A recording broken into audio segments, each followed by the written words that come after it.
नमस्कार दोस्तों, स्वागत है आपका मेरे चैनल कथा स्रोत में।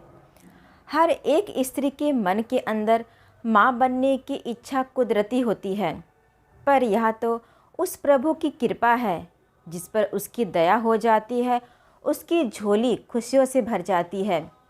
कुछ समय तो स्त्री संतान की आस सब्र संतोष से करती है, परंतु काफ़ी समय बीत जाने पर जब यह मात सुख नहीं मिलता तो स्त्री बेचैन हो जाती है।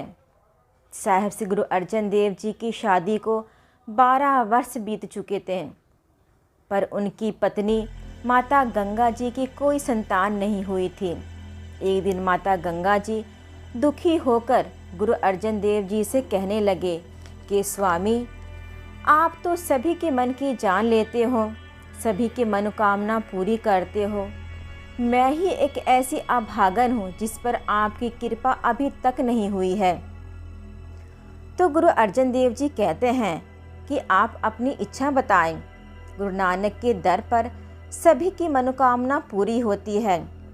माता गंगा जी ने उसी वक्त बड़े विनम्र भाव से कहा कि मेरी झोली में पुत्र की दात बख्शो।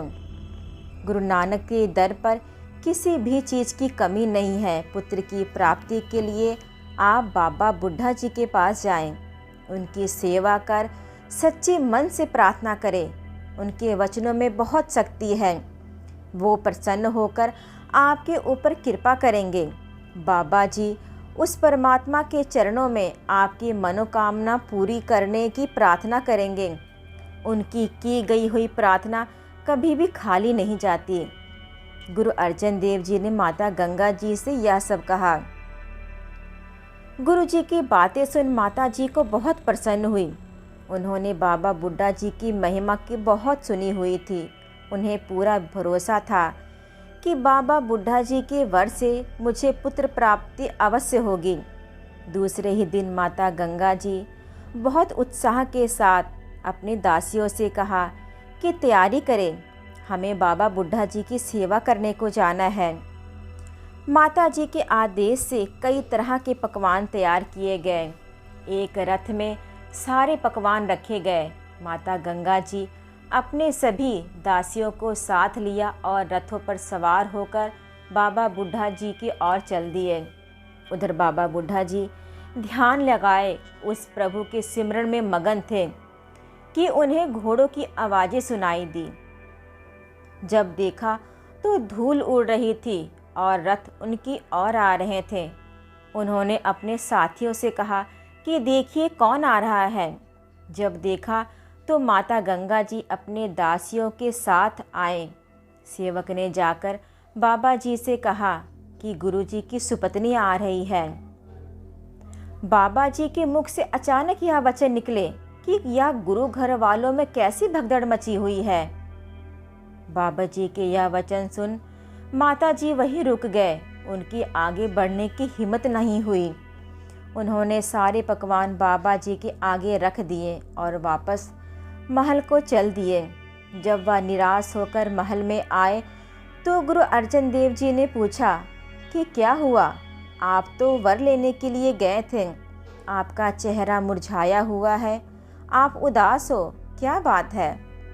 तो माता गंगा जी ने सारी बातें बताई और कहा कि मैं तो वर लेने को गई थी, पर उनके मुंह से यह वचन सुन मैं वापस आ गई। गुरु अर्जन देव जी ने पूछा कि आप किस तरह से गए थे। माता जी कहने लगे कि रथों में बैठकर दासियों को साथ लेकर। गुरु जी ने कहा कि जब किसी महापुरुष के पास वर प्राप्त करने के लिए जाते हैं तो क्या कोई इस तरह शाही ठाठ के साथ जाते हैं। संतों महापुरुषों के पास जाना होता है तो अपने मन के अहंकार को त्याग कर मन में गरीबी और निम्रता के साथ जाना चाहिए। आपको गुरु की सुपत्नी होने का अभिमान था, इसलिए आपकी इच्छा पूरी नहीं हुई। आप महापुरुषों के पास जाकर भी खाली हाथ आए हो। फिर माता गंगा जी ने बड़े विनम्र भाव के साथ गुरु जी से प्रार्थना की कि मुझसे बहुत बड़ी गलती हुई है, कृपा करके मुझे बताएं कि जिससे मैं फिर से जाऊं और बाबा जी की कृपा मुझ पर हो और मैं पुत्र प्राप्ति का वर लेके आऊं। गुरु अर्जन देव जी ने माता गंगा जी से कहा कि आपको पता है ना कि बाबा जी पूर्ण संत महाज्ञानी हैं। आप प्रातःकाल उठें, स्नान करें और चक्की पीसकर मिस्सा आटा तैयार करें और गुरबानी का पाठ कर रोटियां बनाएं। दूध को मथ मक्खन और छाछ निकालें और प्याज भी लेकर जाएं। मिस्सी रोटियों कर सिर पर रखकर हाथों में मक्खन छाछ लेकर नंगे पैर बाबा जी के पास जाएं। इस तरह बाबा जी प्रसन्न होंगे और आपकी झोले में पुत्र प्राप्ति का वर देंगे। अगले ही दिन माता जी सुबह सवेरे स्नान कर गुरु जी के बताए अनुसार मिस्सी रोटियां तैयार की, छाछ बनाकर मक्खन निकाला और नंगे पैर गुरबानी का पाठ करते हुए बाबा बुड्ढा जी के पास पहुँचे। आगे से बाबा जी ने माता जी को भोजन लाते देखा तो बहुत प्रसन्न हुए और अपनी ओर आता हुआ देख बाबा जी खुद ही खड़े हो गए और कहने लगे कि माता जी जल्दी भोजन लाए, भूख बहुत लगी है। वह प्रभु परमात्मा भी प्रेम का ही भूखा है। फिर बाबा जी कहने लगे, माता जी आपने बड़ी कृपा की है कि आपने इस सेवक के लिए भोजन लेकर आए हो। बाबा जी एक वृक्ष के नीचे बैठ गए। माता जी ने उनके सामने मिस्सी रोटियां, छाछ, प्याज और मक्खन पेश किया। फिर माता जी चुपचाप बैठ गई। माता जी ने यह नहीं कहा कि मुझे पुत्र प्राप्ति का वर चाहिए। वे शांत होकर एक जगह बैठ गई। भोजन करते समय बाबा बुड्ढा जी ने प्याज लिया और मुक्का मारकर प्याज को तोड़ दिया।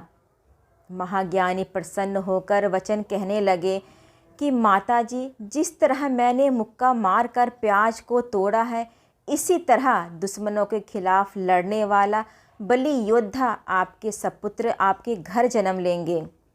बहुत ही शक्तिशाली योद्धा होगा आपका पुत्र। राजे महाराजे उनके चरणों में झुकेंगे। माता जी आपके घर प्रभु का अवतार जन्म लेंगे। फिर माता गंगा जी ने बड़े प्यार के साथ बाबा बुड्ढा जी को भोजन कराया और फिर बाबा जी को प्रसन्न कर पुत्र की प्राप्ति का वर ले लिया और खुशी खुशी अपने महल में आ गए। फिर गुरु अर्जन देव जी को सारी वार्तालाप सुनाई। वार्तालाप सुन गुरु जी प्रसन्न हुए और कहने लगे, धन गुरु नानक देव जी और धन बाबा बुड्ढा जी, जिनकी सेवा कर सारी ही मनोकामना पूरी हो जाती है। विनम्र भाव से की गई हुई सेवा कभी भी व्यर्थ नहीं जाती। सत्य नाम श्री वाहिगुरु। तो ये रही आज की साखी। आज की साखी आपको कैसी लगी कमेंट बॉक्स में लिख के ज़रूर बताइएगा। और अभी तक आपने हमारे चैनल को सब्सक्राइब नहीं किया है तो ज़रूर कर ले और वीडियो को लाइक और शेयर करना ना भूलें। धन्यवाद।